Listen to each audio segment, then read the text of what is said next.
வாங்க, ஆசியாவோட ஜியோ பாலிடிக்ஸ்ல ஒரு பெரிய மாற்றம் நடந்திருக்கு. அதுதான் இந்தியாவுக்கும் மலேசியாவுக்கும் நடுவுல உருவாகி இருக்கிற இந்த புத்தம்புது கூட்டணி. ஒரு காலத்துல அவ்வளவா சுமூகமா இல்லாத இந்த ரெண்டு நாடுகளும் இன்னைக்கு எப்படி இவ்ளோ நெருக்கமான நண்பர்கள் ஆனாங்க? இந்த ஆச்சரியமான மாற்றத்துக்கு பின்னாடி என்ன இருக்கு? வாங்க இத பத்தி விரிவாக பார்க்கலாம்.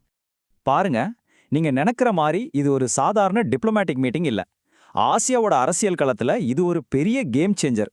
இந்த கூட்டணி ஏன் இவ்ளோ முக்கியம், இது எப்படி மத்த நாடுகளை பாதிக்க போகுதுங்கிறத பத்தி நாம ஆழமா அலச போறோம். இந்த கூட்டணிக்கு அவங்க வச்சிருக்கிற அதிகாரப்பூர்வமான பேரு விரிவான மூலப்போராய கூட்டாண்மை. இது வெறும் வார்த்தைகள் இல்ல, ரெண்டு நாடுகளுக்கு இடையேயான உறவுல இதுதான் டாப் லெவல்.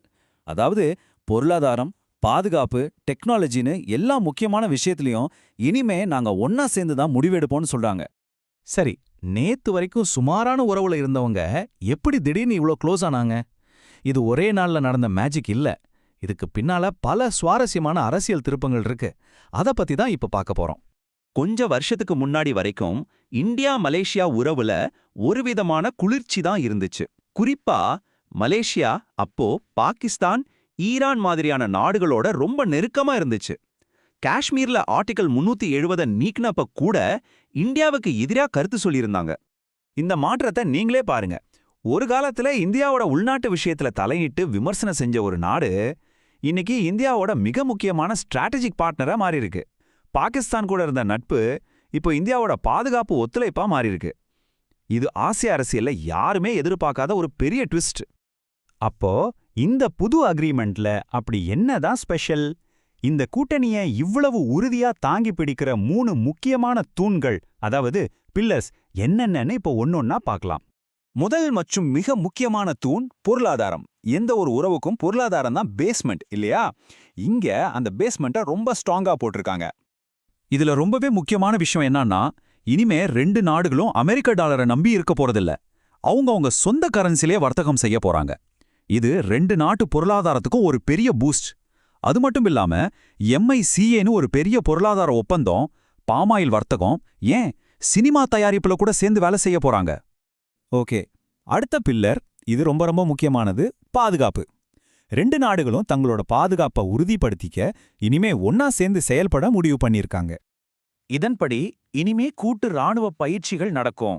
ஐநா அமைதி படைகள்ல ஒன்னா வேலை செய்வாங்க. ஊழலுக்கு எதிரா போராடுவாங்க. அதுலயும் குறிப்பா மலேசியாவுல வாழ்ற இந்திய மக்களோட பாதுகாப்புக்கு அதிக முக்கியத்துவம் கொடுக்கறாங்க. சரி, கடைசி மற்றும் 3வது தூண், இதுதான் future.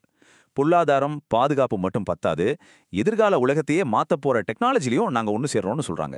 Artificial intelligence, semiconductors, digital technology, இதெல்லாம் தான் இனி உலகத்தை ஆளப்போகுது. இந்த எல்லா முக்கியமான துறைகள்லையும் ஒன்னா வேலை செய்ய போறாங்க. இதுல இருந்தே தெரியுது இவங்களோட பார்வை எவ்வளோ தொலைநோக்கோட இருக்குன்னு. சரி, இந்த டீல்னால இந்தியாவுக்கும் மலேசியாவுக்கும் நல்லது. ஆனா சுத்தி இருக்கிற மத்த நாடுகளுக்கு இது என்ன செய்தியை சொல்லுது? இதனால யாருக்கெல்லாம் சங்கடம்? இந்த கேள்விக்கு உங்க மனசுலேயே ஒரு பதில் ஓடிட்டு இருக்கலாம். இந்த புது கூட்டணி கண்டிப்பா சில பேருக்கு வயிற்றெரிச்சலை கிளப்பியிருக்கும். அது யாருன்னு நினைக்கிறீங்க? ஆமாங்க, நீங்க நினைச்சது சரிதான். இந்த மாற்றத்தினால ரொம்பவே அப்செட் ஆனது பாகிஸ்தான் தான். ஏன்னா ஒரு காலத்துல மலேசியாவை தங்களோட நெருங்கிய நட்பு நாடா நினைச்சிட்டு இருந்தாங்க. ஆனா இப்போ சீனே டோட்டலா மாறிடுச்சு. உண்மை என்னன்னா, ஒரு சோர்ஸ் சொல்ற மாதிரி இந்த கூட்டணி உலக அரங்கில் குறிப்பா பாகிஸ்தானுக்கு ஒரு பெரிய சங்கடத்தை ஏற்படுத்தியிருக்கு.